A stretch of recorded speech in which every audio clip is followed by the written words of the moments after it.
Meu nome é Thalita Zerbini, eu sou médica formada pela Faculdade de Medicina da USP de Ribeirão Preto. Eu estou aqui para responder 10 perguntas que me foram encaminhadas pela SBPOT que tem relação com a Covid-19 e o trabalho em home office. Então vamos lá para as 10 perguntas e para as respectivas respostas. Qual a diferença entre isolamento, quarentena e distanciamento social? Isolamento a gente deve usar quando quer se referir à pessoa que está em tratamento de saúde em alguma instituição hospitalar que tenha estrutura adequada para fazer isolamento. Quando a gente fala para ficar em casa, a princípio a gente não deveria usar o termo isolamento.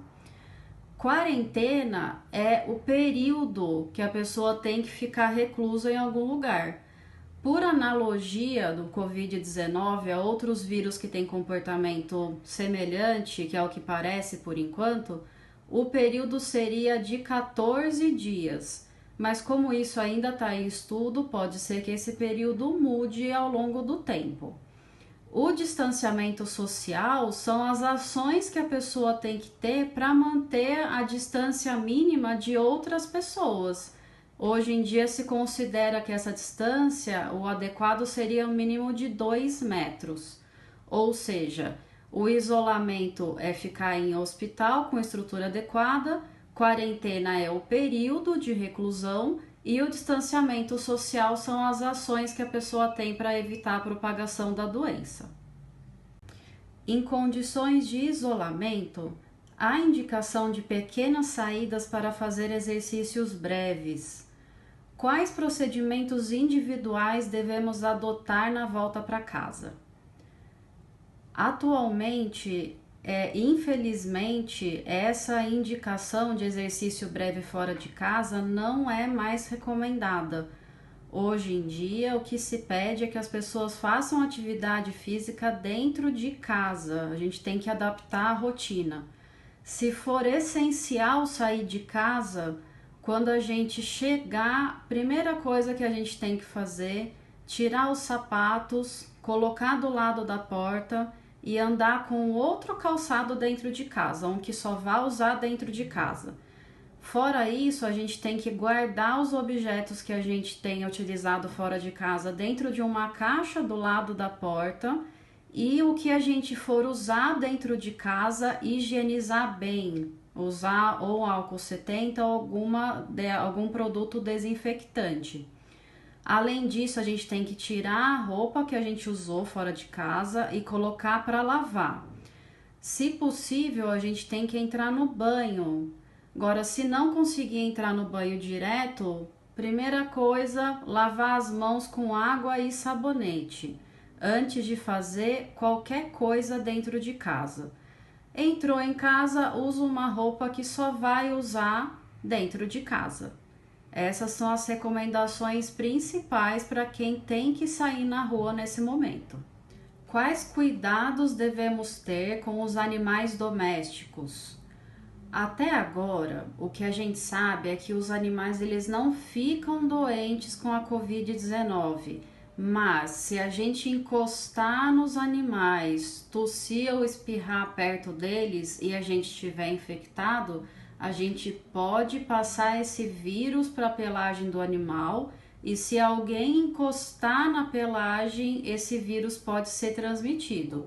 Ou seja, mesmo em casa, antes de encostar nos animais, a gente tem que lavar as mãos com água e sabonete e evitar espirrar e tossir, principalmente, próximo a eles, sem alguma proteção entre a nossa boca e nariz e o animal. Como ficam as consultas e tratamentos médicos em andamento? Os médicos podem se deslocar até a casa do paciente? Hoje em dia, o que está em vigor, a orientação do Conselho Federal de Medicina é que as consultas agendadas sejam suspensas, mas isso é uma orientação, não é uma determinação. Se o médico atender, ele tem que preencher os requisitos básicos de higienização e distanciamento entre as pessoas que ficam no consultório e que ficam na recepção. Lembrando que existem as regras de quarentena que estão valendo aqui para o país. O médico se deslocar até a casa do paciente é a mesma situação, vai ficar a critério dele ou da instituição de saúde, desde que sejam seguidas as regras preconizadas pela quarentena que foi instalada no Brasil. No caso de pessoas que precisam ir trabalhar, como elas devem se prevenir em relação aos comportamentos de prevenção em metrôs, ônibus e aplicativos de locomoção? Se for essencial a gente sair de casa, a principal coisa é evitar encostar as mãos em qualquer superfície. Se a gente for encostar a mão, é melhor que encoste a mão não dominante. Se eu escrevo com a direita, por exemplo, eu encostar com a mão esquerda nas coisas, porque a tendência que a gente tem é encostar no rosto com a nossa mão dominante. Ou seja, se for encostar em alguma coisa, usar a mão que a gente não escreve. Se tiver algum papel ou algum lenço descartável, usar isso para entrar em contato para encostar na superfície. Se não tiver, depois que encostar, não levar as mãos ao rosto e antes de fazer qualquer coisa, lavar as mãos com água e sabonete. Se tiver em aplicativo de locomoção, o melhor seria andar com as janelas abertas, mas a gente sabe que isso não é possível em algumas regiões pelo risco de assalto, entre outras coisas. Ou seja, o básico, encostou em alguma superfície, não encostar no rosto e lavar a mão com água e sabonete antes, ou passar álcool em gel nas mãos antes de encostar em outras coisas. Quem fica trabalhando em casa precisa limpar diariamente seus equipamentos e usar álcool gel mesmo após lavar as mãos? Mesmo trabalhando em casa, a gente tem que ter o hábito de lavar as mãos com água e sabonete. Se a gente tiver lavado a mão com água e sabonete, não precisa usar álcool gel. O álcool gel é só para usar quando eu não tiver a possibilidade de lavar a mão com água e sabonete. Em relação aos cuidados com os equipamentos, é importante que a gente faça a desinfecção antes de começar o trabalho e no final do turno de trabalho.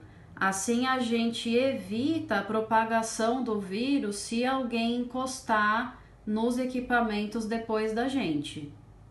Muita produção de conteúdo ultimamente e muitas dicas de como trabalhar em home office. Há alguma orientação mais específica da área da medicina do trabalho de como devemos seguir tais orientações? A Associação Nacional de Medicina do Trabalho não tem orientações mais específicas em relação ao home office. As regras e orientações que a gente tem são as mesmas de como se a gente estivesse prestando o trabalho no estabelecimento da empresa. Ou seja, respeitar os turnos de trabalho, respeitar o horário de almoço, fazer pausas ao longo do trabalho, mais ou menos a cada 1 hora, e também tentar adaptar o nosso mobiliário o melhor possível para que a gente não fique com problema nos ossos, articulações e nos músculos também. Como orientar trabalhadores a reduzir o conflito trabalho-família no teletrabalho compulsório? Bom, a chave principal é conversar, é explicar para a família como é o seu trabalho, é colocar regras durante o dia. Se eu estiver trabalhando, eu não vou conseguir em alguns momentos dar atenção imediata para aquela pessoa que mora comigo, mas isso é questão de conversa e explicação antes de começar o teletrabalho. Fazendo isso, a gente evita a maioria dos conflitos. O home office intra e intergrupos com equipes de outros países tem funcionado bem? Olha, tem funcionado incrivelmente bem. A maior dificuldade que se tem é encontrar um horário em comum com todas as equipes para respeitar os turnos de trabalho, mas isso é uma coisa plenamente contornável. E é importante a gente ver que as pessoas dos outros países, elas estão passando pelas mesmas dificuldades que a gente. E elas também procuram encontrar alternativas que muitas vezes são iguais ou semelhantes às nossas. E isso é muito importante nesse momento de distanciamento que a gente está vivendo. Todo mundo está passando pelo mesmo problema e a gente pode junto encontrar as melhores soluções. Muitas pessoas não têm costume de lidar com novas ferramentas digitais de informação e comunicação. Como ajudá-las a adquirir esta habilidade e não gerar mais ansiedade? Bom, o que a gente não precisa nesse momento é gerar mais ansiedade, porque o mundo que a gente está vivendo já é ansiogênico. A alternativa para isso é pedir ajuda, é perguntar. Não tem problema algum em fazer isso. Eu posso pedir ajuda para alguém da família, para alguém do trabalho, para algum amigo. O importante é eu não tentar desvendar os mistérios do mundo sozinho. Então, gente, era isso que eu tinha para falar para vocês. As perguntas eram essas. E como mensagem final, eu vou usar alguns trechos de músicas interpretadas pela Elis Regina, que são as músicas que me fazem manter a tranquilidade nesses tempos que a gente está vivendo. Não tenha medo, meu menino povo. Nada será como antes. Mas lembre-se, de quimeras um castelo ergui. É isso, gente. Obrigada e até a próxima. Tchau!